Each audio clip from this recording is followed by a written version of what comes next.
আশানুরূপ কাঠামোগত পরিবর্তন না করায় বর্তমান সরকারও বিগত সরকারের মতোই গতানুগতিক বাজেট দিতে যাচ্ছে বলে মন্তব্য করেছেন সেন্টার ফর পলিসি ডায়ালগ সিপিডির সম্মাননীয় ফেলো ডক্টর দেবপ্রিয় ভট্টাচার্য।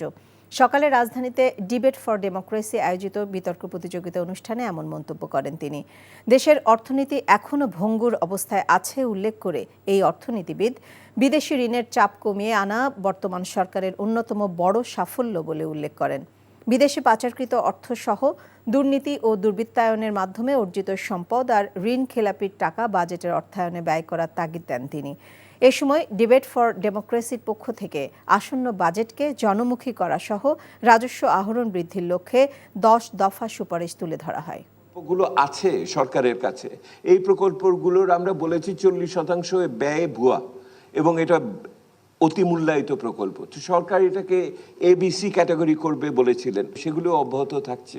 আবার আমরা একই সাথে গরিব মানুষের পক্ষে সামাজিক সুরক্ষার জন্য যে প্রকল্পগুলো চাই সেগুলো ঠিকমতো হচ্ছে না। ওই নীতি কাঠামোটা আলোচনা হলো না, এইটি গতানুগতিকতা। 4 দিনের জাপান সফর শেষে ঢাকার উদ্দেশ্যে রওনা দিয়েছেন অন্তর্বর্তীকালীন সরকারের প্রধান উপদেষ্টা অধ্যাপক মোহাম্মদ ইউনূস। আজ টোকিওর স্থানীয় সময় 11টার দিকে কিছু পরে তাকে বহনকারী বাংলাদেশ বিমানের ফ্লাইটটি নারিতা বিমানবন্দর থেকে ঢাকার উদ্দেশ্যে উড়াল দেয়। এর আগে গতকাল ডক্টর ইউনূস জাপানের প্রধানমন্ত্রী শিগেরু ইশিবার সাথে দ্বিপাক্ষিক বৈঠক করেন। বৈঠক শেষে বাজেট সহায়তা হিসেবে বাংলাদেশকে $1.063 বিলিয়ন দেওয়ার আশ্বাস দিয়েছে জাপান। এছাড়াও দুই দেশের মধ্যে 6টি সমঝোতা স্মারক স্বাক্ষরিত হয়। প্রধান উপদেষ্টা মিয়ানমার থেকে জোরপূর্বক বাস্তুচ্যুত রোহিঙ্গাদের নিরাপদ প্রত্যাবাসনে জাপানের সহযোগিতা কামনা করেন।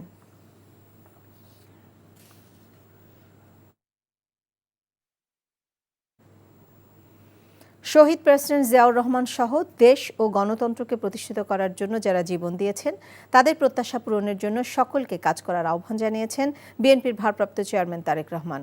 শহীদ প্রেসিডেন্ট জিয়াউর রহমানের 44তম শাহাদাত বার্ষিকী উপলক্ষে শুক্রবার লন্ডনে এক দোয়া মাহফিলে তিনি এই আহ্বান জানান।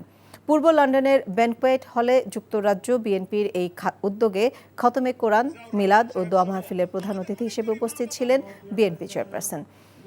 যুক্তরাজ্য বিএনপি ও এর অঙ্গ সংগঠনের নেতাকর্মীরা অনুষ্ঠানে যোগ দেন। এ সময় সকলের উদ্দেশ্যে রাখা বক্তব্যে ভারপ্রাপ্ত চেয়ারম্যান বলেন, বাংলাদেশের স্বাধীনতার ঘোষণা দেয়া, নিজে অস্ত্র হাতে মুক্তিযুদ্ধের নেতৃত্ব দেয়া এবং বাংলাদেশের বহুদলীয় গণতন্ত্রের প্রবক্তা জিয়াউর রহমানের আদর্শকে আঁকড়ে ধরেই সামনের দিনের বাংলাদেশকে গড়ে তোলা হবে। জুলাই আগস্ট মাসের সেই আন্দোলনের দিনগুলোর কথা মনে করি, তাহলে আমরা দেখতে পাবো কি হারে সেই পলাতক স্বৈরাচার, সেই স্বৈরাচার ক্ষমতাকে ধরে রাখার জন্য কি হারে মানুষকে হত্যা করেছে, কি হারে বহু মানুষের সারা জীবনের দৃষ্টি কেড়ে নিয়েছে, কিভাবে বহু হাজারো মানুষ কিভাবে ক্ষতিগ্রস্ত হয়েছে, শারীরিকভাবে পঙ্গুত্ব বরণ করেছে। যে মানুষগুলো গণতন্ত্রকে, মানুষের অধিকারকে প্রতিষ্ঠিত করার জন্য তাদের জীবনকে আত্মাহুতি দিয়েছেন, আমরা যাতে তাদের সেই আকাঙ্ক্ষাকে পূরণ করতে পারি। একটি গোষ্ঠী রাজনৈতিক দলগুলোর মধ্যে বিভক্তি সৃষ্টি করার মাধ্যমে নিজেদের ক্ষমতাকে দীর্ঘায়িত করা এবং ফ্যাসিবাদকে প্রতিষ্ঠা করার চেষ্টা করে যাচ্ছে বলে মন্তব্য করেছেন বিএনপির স্থায়ী কমিটির সদস্য সালাউদ্দিন আহমেদ। রাজধানীর ডিপ্লোমা ইঞ্জিনিয়ার্স ইনস্টিটিউশনে জাতীয়তাবাদী কৃষক দল আয়োজিত শহীদ রাষ্ট্রপতি জিয়াউর রহমানের 44তম শাহাদাত বার্ষিকী উপলক্ষে আয়োজিত এক আলোচনা সভায় তিনি এমন মন্তব্য করেন। উদ্দেশ্যমূলকভাবে রাজনৈতিক নেতাদের বিরুদ্ধে কুৎসা রটনা করা হচ্ছে উল্লেখ করে বিএনপির স্থায়ী কমিটির এই সদস্য বলেন, এই অপচেষ্টায় পরিবারকেও রেহাই দেওয়া হচ্ছে না বলেও অভিযোগ করেন তিনি। বাংলাদেশের প্রতিটি সত্তার সাথে জিয়াউর রহমান জড়িত উল্লেখ করে বক্তারা বলেন, বিএনপি সকল ধর্ম বর্ণের মানুষের সমান অধিকার দিতে চায়। পরস্পর আমাদের মধ্যে বিভক্তি সৃষ্টির মধ্য দিয়ে কেন জানি একটি গোষ্ঠী তাদের ক্ষমতাকে দীর্ঘায়িত করার জন্য অথবা ফ্যাসিবাদী শক্তি এই সমস্ত কুটচালের মধ্য দিয়ে আবার পুনর্বাসিত অথবা ফিরে আসার জন্য চেষ্টা করছে। আজকে সংস্কারের কথা বলছে, সংস্কারের মহাকাব্য তো আমরা রচনা করেছি এই সরকার ক্ষমতায় গ্রহণের দায়িত্ব গ্রহণের আরো 1-1.5 বছর আগে। রোববার শেখ হাসিনার বিরুদ্ধে আন্তর্জাতিক অপরাধ ট্রাইব্যুনালে আনুষ্ঠানিক অভিযোগ গঠন করা হবে বলে জানিয়েছেন চিফ প্রসিকিউটর তাজুল ইসলাম। সকালে জাতীয় প্রেসক্লাবে আন্তর্জাতিক গুম সপ্তাহ উপলক্ষে মানবাধিকার সংগঠন অধিকার আয়োজিত সেমিনারে যোগ দিয়ে তিনি একথা জানান। এ বছরের মধ্যে জুলাই হত্যাকাণ্ডের বিচার দৃশ্যমান হবে বলেও আশা প্রকাশ করেন প্রধান প্রসিকিউটর। আন্তর্জাতিক মানদণ্ড ও যথাযথ প্রক্রিয়া অনুসরণ করায় বিচারের সময় লাগছে বলেও জানান তিনি। আগামীতে গুমের সংস্কৃতি ঠেকাতে গুমের সঙ্গে জড়িত প্রত্যেকের বিচার করতে হবে বলেও জানান তাজুল ইসলাম। অন্তত 15 থেকে 20টি গুমের ঘটনার তদন্ত চূড়ান্ত পর্যায়ে রয়েছে বলেও জানান এই আইনজীবী।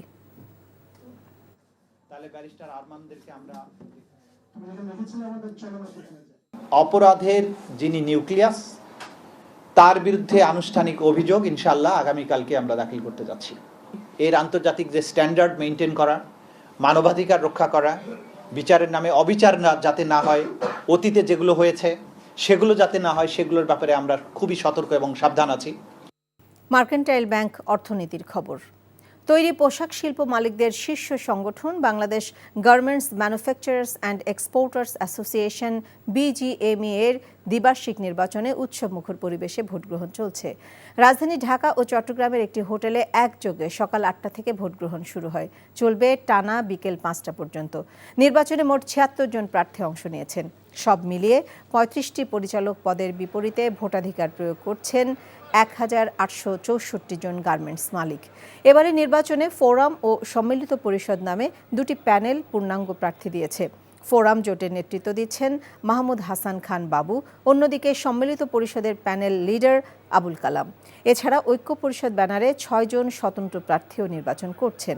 এবারে নির্বাচনে উল্লেখযোগ্য বিষয় হচ্ছে যাচাই বাছাই শেষে ভোটার তালিকা থেকে 632 জন অস্তিত্বহীন ভোটার বাদ দেওয়া হয়েছে। BGME এর নির্বাচন চলছে। নির্বাচনের খবর জানাতে সেখানে আছেন আরাফাত ইসলাম। আরাফাত, ভোটের কি তথ্য রয়েছে আপনার কাছে?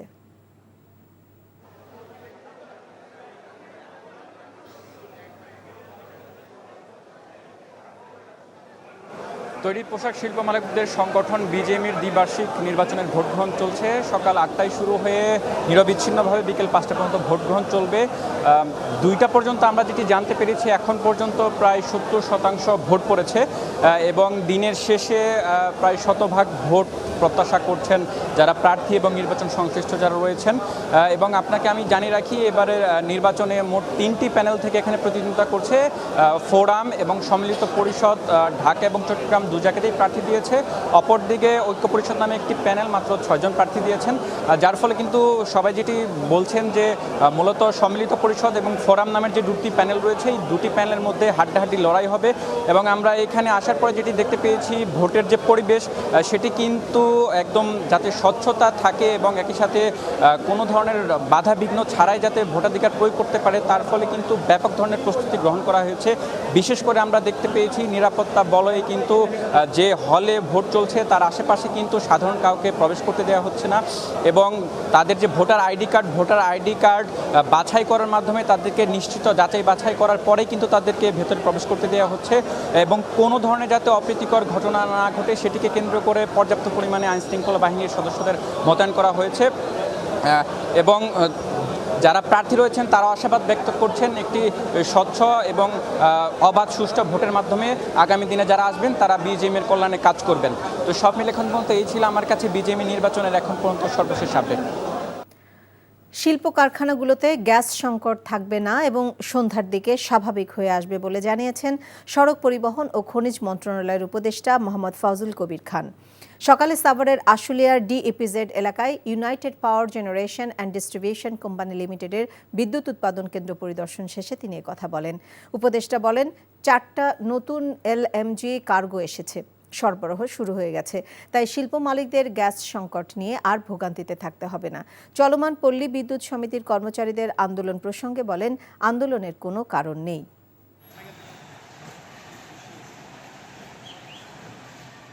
সমুদ্র উত্তাল থাকায় ওই যে গ্যাসটা নামানো সম্ভব হয় না। গ্যাসের জাহাজ থেকে তো ইয়েতে ওই যে আমাদের পাইপলাইনে পাঠাতে হবে, এটা আজকে থেকেই বাড়বে। অলরেডি 50 MMSCFD বাড়ছে, আরও 100-150 MMSCFD বাড়বে। কনকা ফ্রিজ প্রেজেন্টস কোরবানি পশুর হাটের খবর। কোরবানি ঈদকে সামনে রেখে এবার নগরে ঈদে বসছে ২১টি পশুর হাট। আদালতে নিষেধাজ্ঞা থাকায় বসছে না আফতাবনগর ও মেরাদিয়ার পশুর হাট। তবে ঈদের এক সপ্তাহ আগেও অনেক হাটের ইজারা চূড়ান্ত করতে পারেনি ঢাকা ২ সিটি কর্পোরেশন। এতে অনিশ্চয়তা তৈরি হয়েছে হাট পরিচালনা নিয়ে। দক্ষিণ সিটিতে চলমান আন্দোলনের কারণে ৬টি ও উত্তরে মাত্র ২টি হাট চূড়ান্ত করেছে নগর প্রশাসন। এবার অসুস্থ পশু শনাক্তে উত্তরে আলাদা বুথ থাকছে। নাজিবুর রহমান জানাচ্ছেন বিস্তারিত। ঈদুল আজহাকে কেন্দ্র করে প্রতিবছর ব্যস্ত সময় পার করে ঢাকার ২ নগর প্রশাসন। তবে দক্ষিণে চলমান আন্দোলনে বন্ধ প্রশাসনিক সব কার্যক্রম। গত বছর দক্ষিণ ঢাকায় ১২টি পশুর হাট বসলেও এবার মাত্র ৬টি হাটের প্রক্রিয়া সম্পন্ন করতে পেরেছে সংস্থাটি। শাহজাহানপুর, পোস্তগোলা, দনিয়া, রহমতগঞ্জ, হাজারীবাগ, আমুলিয়া সহ হাট হবে মোট ৮টি। কাঙ্ক্ষিত দর না পাওয়ায় এখনও চূড়ান্ত হয়নি সাদেক হোসেন খোকা ও ব্রাদার্স ইউনিয়ন মাঠের হাট। আদালতের নির্দেশনায় বন্ধ ২টি হাট আর ইজারা না পাওয়ায় কদমতলীর হাটও বাতিল করেছে ডিএসসিসি। যদি অচল অবস্থা কেটে যায় তাহলে হয়তো আমরা দিনরাত পরিশ্রম করে এটা কভার করার চেষ্টা করব। এখন কখন এটা কাটবে তারও কোনো দেখতেছি না। আমরা যেমন আমি এখন সচিবালয় অফিস করি, এখানে আমার অফিসাররা মাঝে মাঝে আসেন, তাদেরকে নিয়ে ওখানে আমি কিছু দিক নির্দেশনা দিই। হাটের ইজারা নিয়ে সমালোচনার এক পর্যায়ে দরপত্র প্রকাশে বাধ্য হয় ডিএনসিসি। কালক্ষেপণ করে ঈদের ১৫ দিন আগে ইজারা চেয়ে বিজ্ঞপ্তি দেয় সংস্থাটি। এবার গাবতলী ছাড়া উত্তরে ১৩টি অস্থায়ী পশুর হাট বসবে। আফতাবনগর না থাকায় নতুন করে যুক্ত করা হয়েছে মেরুলবাড্ডা এলাকার ২টি হাট। তবে তেজগাঁও ও ৩০০ ফিট এলাকার হাট ছাড়া এখনও চূড়ান্ত করা হয়নি বাকিগুলোর। এ নিয়েও তৈরি হয়েছে অনিশ্চয়তা। বাকিগুলোতে টেন্ডারিং আজকে শেষ হবে। এর মাঝখানে ২-৩টি আমরা দিয়ে দিয়েছি। আজকে সবগুলো টেন্ডার শেষ, আমরা তাদেরকে বলতে পারবো যে এই হাটগুলো আপনারা শুরু করতে পারেন কাজ। কোনো গরু রাস্তায় লোড আনলোড করতে পারবে না। পশু সম্পদ মন্ত্রণালয় থেকে মোবাইল কোর্ট থাকবে। তারা ভেজাল পশু এবং অসুস্থ পশুদের তাৎক্ষণিক চিকিৎসা এবং আইডেন্টিফাই করবেন। কার্যাদেশ পাওয়ার পর প্রস্তুতি সম্পন্ন হয়েছে বেশিরভাগ এলাকায়। তবে অনেক হাটের প্রস্তুতি শুরু হয়নি এখনও। এতে বিপাকে পড়তে পারে নগরবাসী। Najibur Rahman, NTV news, Dhaka. ডিসেম্বরের পরে জাতীয় নির্বাচন নিয়ে যাওয়ার কোনো কারণ নেই, কারণ দেখছেন না বিএনপি। নির্বাচনের কথা শুনলেই নারাজ প্রধান উপদেষ্টা। এমন মন্তব্য করে দলটির নেতারা বলছেন একটি গোষ্ঠী ক্ষমতা দীর্ঘায়িত করতে সংস্কারের কথা বলছে। তারা আরও বলছেন গণতান্ত্রিক প্রক্রিয়াকে বাধাগ্রস্ত করতে দেশি বিদেশি ষড়যন্ত্রের মাধ্যমে ফ্যাসিবাদ বিরোধী ঐক্যের মধ্যে ফাটল ধরানো হচ্ছে। বিস্তারিত ইফতিখার রেজার রিপোর্টে। শহীদ প্রেসিডেন্ট জিয়াউর রহমানের ৪৪তম শাহাদাত বার্ষিকী উপলক্ষে জাতীয় শিল্পকলায় শনিবার আলোকচিত্র ও হস্তলিপি প্রদর্শনীর আয়োজন করে বাংলাদেশ জাতীয়তাবাদী সামাজিক সাংস্কৃতিক সংস্থা জাসাস।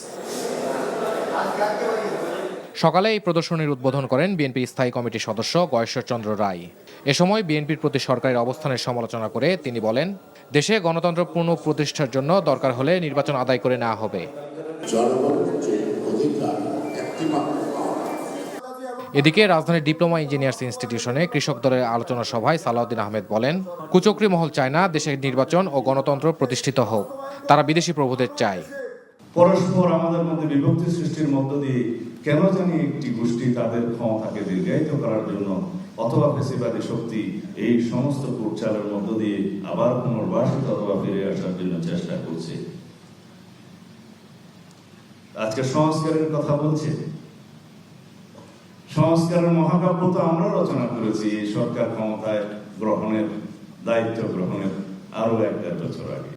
সংস্কার কমিশনের সব প্রস্তাবে সব রাজনৈতিক দলের কেন একমত হতেই হবে এমন প্রশ্ন তুলে বিএনপির এই নেতা আরো বলেন, সংস্কারের কথা বলে বিলম্বিত করা হচ্ছে জাতীয় নির্বাচন। রাষ্ট্র আমরা গণতান্ত্রিকভাবে এগিয়ে গিয়েছি। এদিকে শাহজাহানপুরে জিয়াউর রহমানের মৃত্যুবার্ষিকী উপলক্ষে দুস্থদের মাঝে খাবার বিতরণ করেন মহিলা দলের সভাপতি আফরোজা আব্বাস। Iftekhar Reza, NTV news, Dhaka. জয়পুরহাটের কালাই উপজেলার হিমাইল গ্রাম থেকে নিখোঁজের ৭ দিন পর রাদিয়া আক্তার রুহি নামের ৪ বছরের শিশুর মরদেহ উদ্ধার করেছে পুলিশ। গতরাতে বাড়ির টয়লেটের সেপটিক ট্যাঙ্ক থেকে তার মরদেহ উদ্ধার করা হয়। এই ঘটনায় পুলিশ তার বাবা ও সৎমা সহ ৪ জনকে গ্রেপ্তার করেছে। পুলিশ জানান, রাহিদা আক্তার রুহি হিমাইল গ্রামের আব্দুর রহমানের প্রথম স্ত্রীর সন্তান। তার মায়ের সাথে বাবার বিচ্ছেদ ঘটলে রুহি মায়ের সাথে একই গ্রামে নানার বাড়িতে থাকত। গত ২৪শে মে রুহি তার দাদির সাথে দেখা করতে গিয়ে নিখোঁজ হয়। এই ঘটনায় শিশুটির মা আরজাইনা আক্তার কালাই থানায় জিডি করলে শুক্রবার রাতে বাড়ির সেপটিক ট্যাঙ্কের ভেতর থেকে বস্তাবন্দি রুহির মরদেহ উদ্ধার করে। এ ঘটনায় পুলিশ রুহির বাবা আব্দুর রহমান, সৎমা সোনি আক্তার, চাচা রনি মিয়া ও জিয়াকে গ্রেপ্তার করে। বঙ্গোপসাগরে নিম্নচাপের প্রভাবে সারা দেশে হালকা থেকে ভারী বৃষ্টিপাত হয়েছে। এতে বিভিন্ন স্থানে পানি বেড়ে প্লাবিত হয়েছে নিম্নাঞ্চল। ফেনীতে মুসাপুর রেগুলেটর ভেঙে যাওয়ায় জোয়ারের পানি লোকালয়ে প্রবেশ করছে। তবে ফেনীর মুহুরী, কহুয়া ও সিলোনিয়া নদীর পানি বিপদসীমার নিচ দিয়ে প্রবাহিত হচ্ছে। আবহাওয়া পরিস্থিতির উন্নতি হওয়ায় স্বস্তি ফিরেছে জনমনে। সমুদ্রের নিম্নচাপের প্রভাবে নোয়াখালীর হাতিয়ার নিম্নাঞ্চল প্লাবিত হয়েছে। এতে প্রায় 150 ঘরবাড়ি, রাস্তাঘাট সহ ফসলের ব্যাপক ক্ষতি হয়েছে। এদিকে সুনামগঞ্জের টানা বর্ষণ ও উজানের ঢলে জাদুকাটা, চলতিচেলা, বৌলাই ও খাসিয়ামারা নদীর পানি বিপদসীমার কাছাকাছি অবস্থান করছে। আবহাওয়া অফিস জানিয়েছে, বৃষ্টিপাত অব্যাহত থাকলে নিম্নাঞ্চল প্লাবিত হয়ে বন্যা পরিস্থিতির সৃষ্টি হতে পারে। শহীদ রাষ্ট্রপতি জিয়াউর রহমানের 44তম শাহাদাত বার্ষিকী উপলক্ষে সারা দেশে দোয়া মাহফিল ও দুস্থদের মাঝে খাদ্য বিতরণ করা হয়েছে। চট্টগ্রামে শহীদ রাষ্ট্রপতি জিয়াউর রহমানের শাহাদাত বার্ষিকী উপলক্ষে দিনব্যাপী কর্মসূচি পালন করেছে ছাত্র, যুব ও স্বেচ্ছাসেবক দল। পাহাড়তলীর আমবাগান রোডে শহীদ ওয়াসিম আকরাম পার্কে এসব কর্মসূচির আয়োজন করা হয়। ফরিদপুরে অসহায় দুস্থ মানুষের মাঝে খাবার বিতরণ করা হয়েছে। ময়মনসিংহে অসহায় মানুষকে চিকিৎসা সেবা ও বিনামূল্যে ঔষধ বিতরণ করেছেন বিএনপি নেতা ডক্টর মোফাক্খারুল ইসলাম রানা। বরিশালে আলোচনা সভা, দোয়া ও কাঙালি ভোজের আয়োজন করেছে মহানগর বিএনপি। মেহেরপুরে আলোচনায় বক্তব্য রাখেন সাবেক সংসদ সদস্য মাসুদ অরুণ। নারায়ণগঞ্জে মিলাদ মাহফিল ও গরিবদের মাঝে খাদ্য বিতরণ করেন জেলার সাবেক সাংগঠনিক সম্পাদক জাহিদ হাসান রোজেল। মোংলায় 400 দুস্থের মাঝে খাবার ও নগদ সহায়তা তুলে দেন কেন্দ্রীয় বিএনপির গবেষণা বিষয়ক সম্পাদক কৃষিবিদ শামীমুর রহমান শামীম। লালমনিরহাটের আদিতমারী উপজেলা বিএনপির দ্বিবার্ষিক সম্মেলন অনুষ্ঠিত হচ্ছে। দুপুরে উপজেলা পরিষদ মিলনায়তনে শুরু হয়েছে এই সম্মেলন। এতে প্রধান অতিথি হিসেবে উপস্থিত ছিলেন দলের রংপুর বিভাগীয় সাংগঠনিক সম্পাদক অধ্যক্ষ আসাদুল হাবিব দুলু। উপস্থিত আছেন জেলা বিএনপির সহ সভাপতি রুকনউদ্দিন বাবুল ও যুগ্ম সাধারণ সম্পাদক AKM মুমিনুল হক। বরিশালে গুমের শিকার ব্যক্তিদের ফিরিয়ে দেওয়া সহ পুনর্বাসনের দাবিতে মানববন্ধন করেছে ভুক্তভোগীরা। দুপুরে নগরীর অশ্বিনী কুমার হলের সামনে অধিকার বরিশালের উদ্যোগে এই কর্মসূচিতে বক্তারা বলেন, গুমের ঘটনায় জড়িতদের বিচার সহ দেশ থেকে গুম প্রথা চিরকালের মতো বিদায় করতে হবে। পরিবারের উপার্জনকারী ব্যক্তিকে হারিয়ে অসংখ্য পরিবার মানবেতর জীবনযাপন করছেন। তাই গুমের শিকার পরিবারগুলোর আর্থিক ও সামাজিক নিরাপত্তা নিশ্চিতে অবিলম্বে সরকারি সহায়তার দাবি জানান তারা। জামায়াতে ইসলামের কেন্দ্রীয় নায়েবে আমির ডাক্তার সৈয়দ আব্দুল্লাহ মোহাম্মদ তাহের বলেছেন, জবরদস্তির নির্বাচনে বিশ্বাস করে না তার দল। আর দলটির আরেক নায়েবে আমির অধ্যাপক মুজিবুর রহমান বলেছেন, নির্বাচনের আগে বিচার ও সংস্কার হতে হবে। কুমিল্লার 14 গ্রামে এবং কিশোরগঞ্জে আলাদা সমাবেশে তারা এসব কথা বলেন। কেউ বা কারা যদি মনে করেন জোর জবরদস্তিমূলক ভাবে, জেনাতনা ভাবে ক্ষমতায় গেলেই তারা সফল কাম হবে, আমি এটা বিশ্বাস করি। আগে বিচার হবে, এরপরে সংস্কার হবে, এরপরে নির্বাচন হবে। যারা বিচার চায় না, যারা এখানে শুধু তাড়াতাড়ি নির্বাচন চায়, সংস্কার চায় না, আপনারা বলেন আগের মতো যদি নির্বাচন হয়, এই নির্বাচনের দরকার আছে? প্রশাসনিক ব্যর্থতা এবং বিপিএল এ পেমেন্ট ইস্যুতে ফারুক আহমেদকে বিসিবির সভাপতির পদ থেকে অপসারণ করা হয়েছে উল্লেখ করে যুব ও ক্রীড়া উপদেষ্টা আসিফ মাহমুদ সজীব ভুঁইয়া বলেছেন, বিসিবির নিষেধাজ্ঞায় পড়ার কোনো শঙ্কা নেই। জাতীয় হ্যান্ডবল প্রতিযোগিতার ফাইনালে প্রধান অতিথি হিসেবে উপস্থিত হয়ে এসব কথা বলেন ক্রীড়া উপদেষ্টা। তিনি জানান, বিসিবির গঠনতন্ত্র এবং আইসিসি নিয়ম মেনেই ফারুককে অপসারণ করা হয়েছে। এজন্য আইসিসির নিষেধাজ্ঞা আসার কোনো কারণ নেই। বিগত সময়ের পারফরমেন্সকে কেন্দ্র করে এবং বিপিএল এর যে সত্যানুসন্ধান কমিটি ছিল আমাদের, তাদের রিপোর্টে আমরা দেখেছি যে বিপিএল এ অনেকগুলো অনিয়ম এবং দায়িত্ব অবহেলার কারণে বিপিএলে যে ধরনের পরিস্থিতি সৃষ্টি হয়েছে সেগুলোতে ফারুক ভাইয়ের সংশ্লিষ্টতা পাওয়া গেছে। ব্যক্তিগত পর্যায়ে তো আমি কথা বলেছি, তখন তো আত্মপক্ষ সমর্থনের মতো তেমন কিছু এই বিষয়গুলোতে তিনি আমাদেরকে দিতে পারেননি।